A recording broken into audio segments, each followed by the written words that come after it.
back to my shop. This is just a quick update.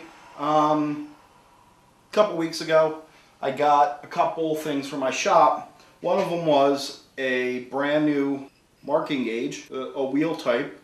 I've seen people use these like Chris Schwartz and other podcasts, and they seem, just by design, they seem that they would work better for me than the old type, which I have here.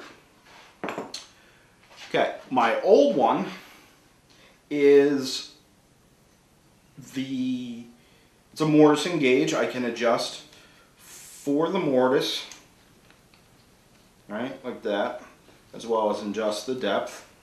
I got it at Harbor Freight, and it's not bad. My problem is that I'm not really too fond with the pin.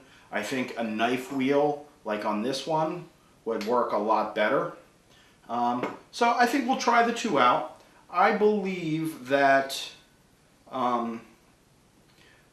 this one is not too bad. I think I could do things to get the pins to be a little more sharper and easier to use.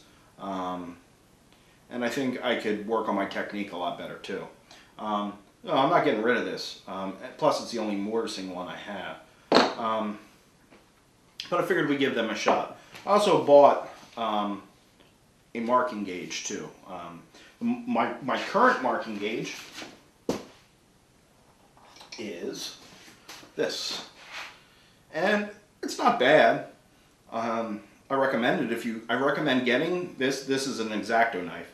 I recommend getting the X-Acto knife if you can't afford these, or don't have the ability to get them right away.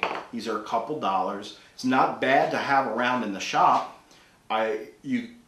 Even though I bought this better marking gauge, there are definitely instances where I can still use an X-Acto knife out here. And one of the tips I have is this is one of those cheap erasers you buy at a dollar store, and I just put it on the end to keep me from cutting myself or dulling the blade. But I figured we'll try some of this stuff out. So let's first start with the marking gauges. So I'm going to go ahead and try this one. Let me adjust it closer.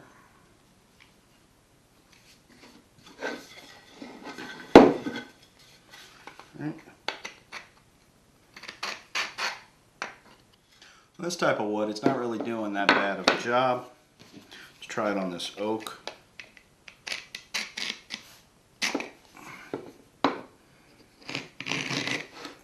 Well, that just looks like hell. But let's try the wheel gauge.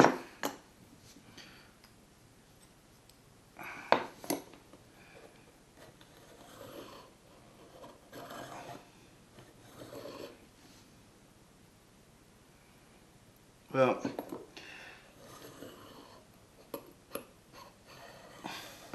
I have to say there's a little wobble in this wheel, maybe a little too much. That play bothers me a little. What I can do probably is take the blade off and shim it in the back. Let's try with the grain.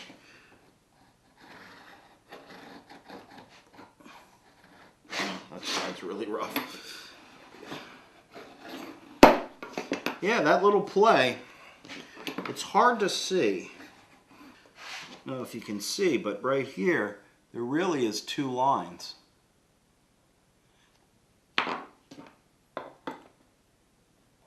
And that is the difference in the play. You can see the play right there in the end of this. I don't know, it just seems like it just shouldn't be there. Here's the marking knife. Just took it out of the package. Double blade, so I can come this way, come on this side, come on that side of stuff. The handle, it's not fancy. I mean, I guess it's beech or something. But the finish on it, it feels sticky. It feels, I don't know. It already doesn't feel that great under my hands. I can probably take that finish right off with some sandpaper.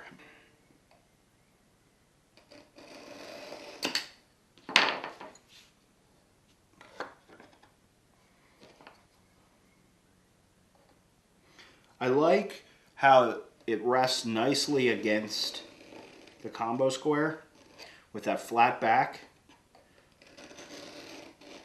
Take a couple passes here. Really nice. My old one, which is this X-Acto knife, was not bad.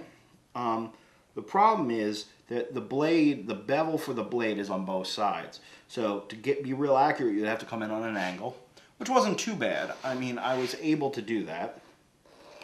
The problem, though, lies in the fact that this blade is much thinner and has a lot of flex in it.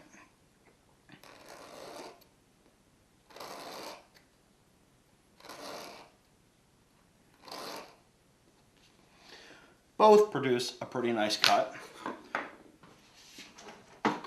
They're both the kind of cut that you can easily rest a chisel in. This back one is the X-Acto knife, I believe. I mean, it's hard to even tell. They're both very similar, right?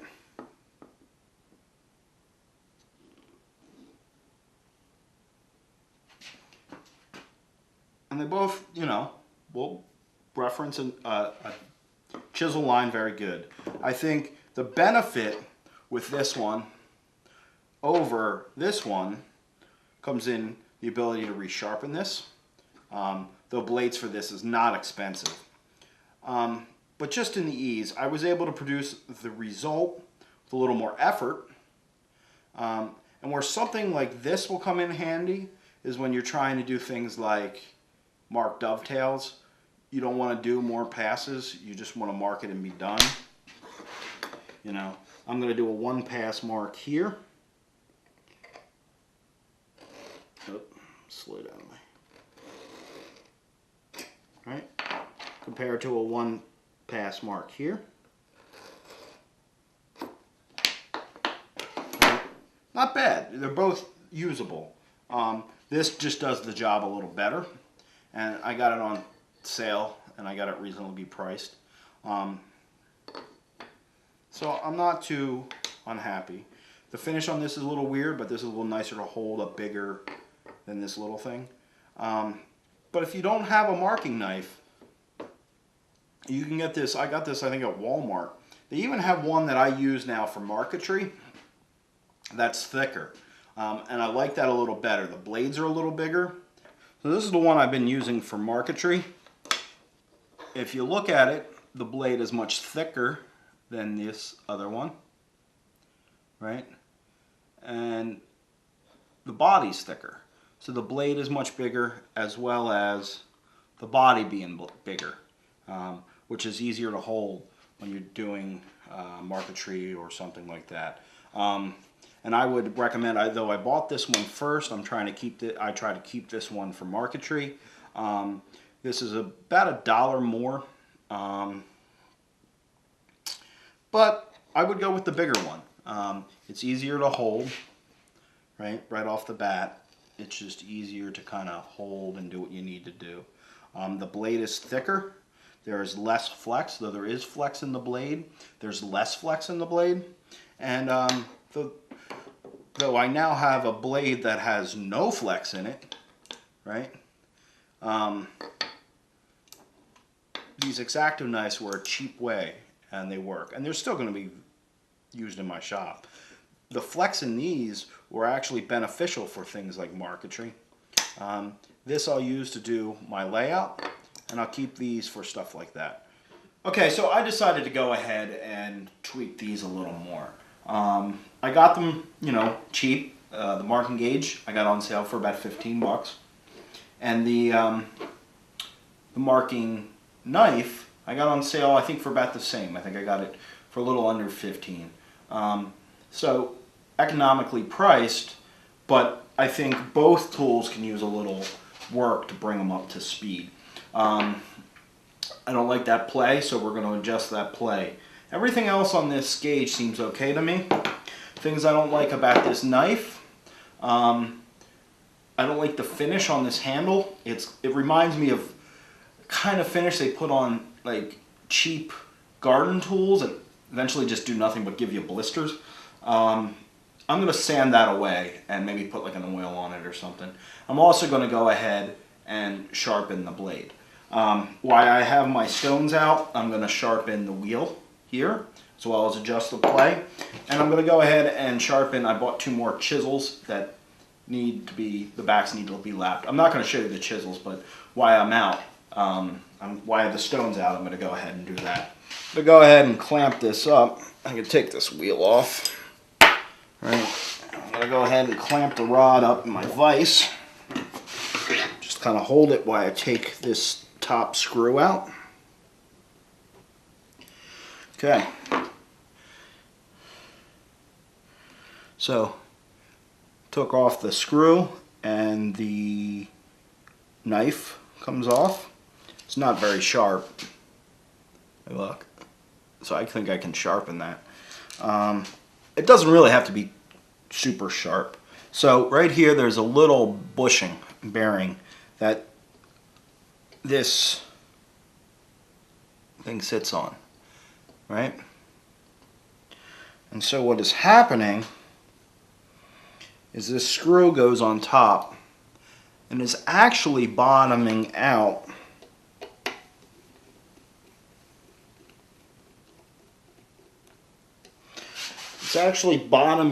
on the top of that bushing, which is leaving all this play. So what I found online to deal with this is just to go ahead and sand it. Now,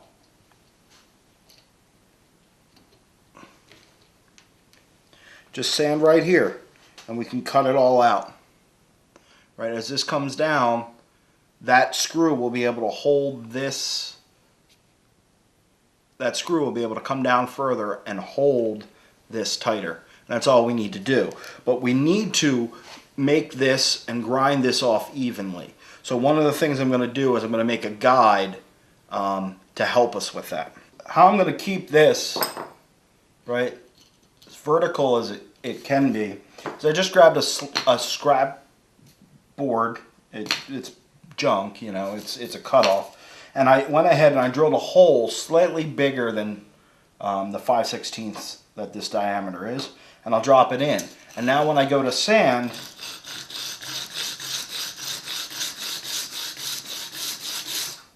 right, I'm keeping that as vertical as possible.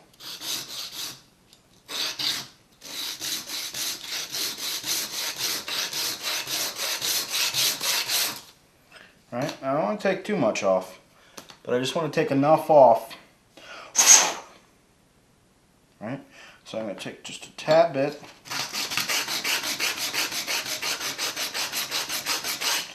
And then I'm going to go and test it. Go ahead and put the cutter on.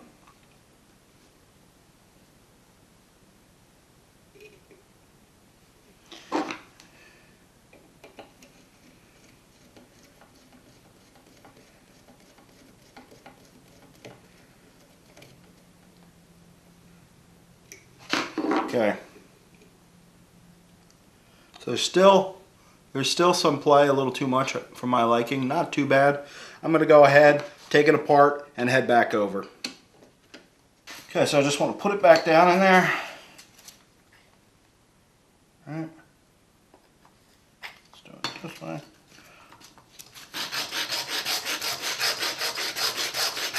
Okay, so try it again. Now that bushing's below the blade a little bit.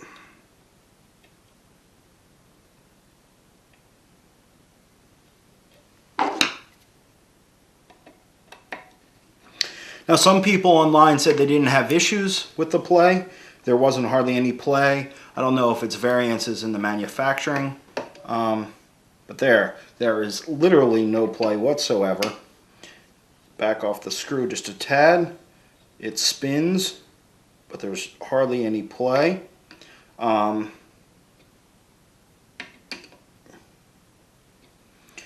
this ever becomes an issue, I could put a little Loctite on that screw, but the play is gone, and that's really all it took. Okay, so I put it back together. Let's give it a shot.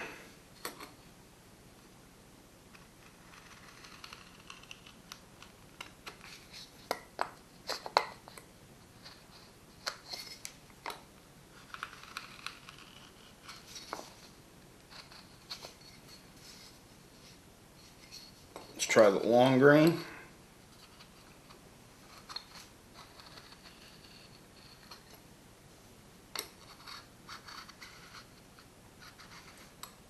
Play is gone. There's just enough play in there to make it spin. I think it's pretty good. So we addressed the play issue. Here's my knife. One of the issues I had with it is I didn't like the finish on the handle. I don't know, it just feels weird under my hands. So what I'm just going to do is I got some 120 sandpaper and I'm going to sand it.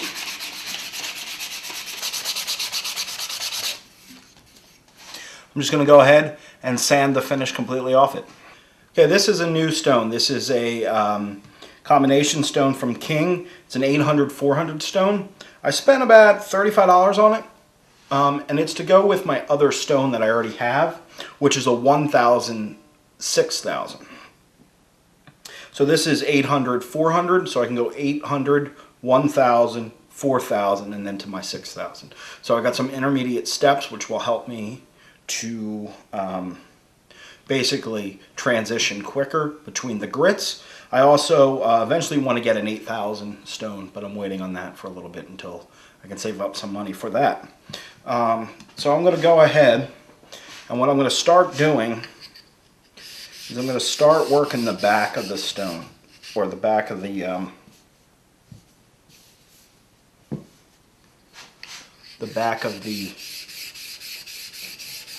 blade. So I'm on the 800 here. So I'm on the 800 here, and I'm just going to keep going until I remove the majority of the scratches in the back that were made with the machine mark. And I think we're getting there. Still seeing some scratches, so I'll keep going. Now basically, this is like any other sharpening, except for I'm going to have to do this entire knife freehand because I can't get it into my honing guide. But that's all basically it is. So I'll work my way through the grits and sharpen this up. Okay, to do the knife for the marking gauge, I'm going to put the large flat side. That's really the only side I can sharpen easily. And I'll just take it and go in a circular motion with it. It's so small. So I went ahead and I sharpened the ring, and I'm just going to go ahead and assemble this back up. Just go ahead and put the screw in. And we'll test this right out. We'll see how it does now that we took the play out of it as well as sharpened it. Go ahead and adjust this.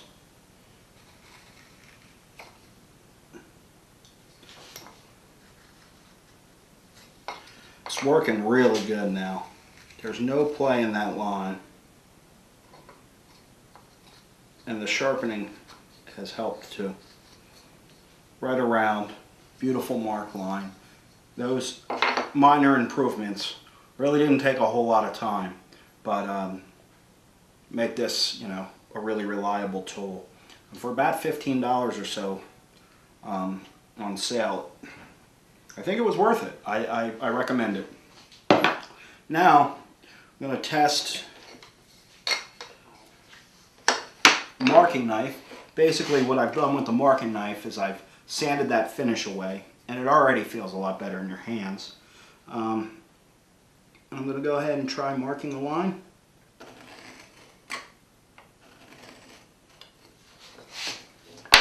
Wow, deep, 2 passes, it's super deep.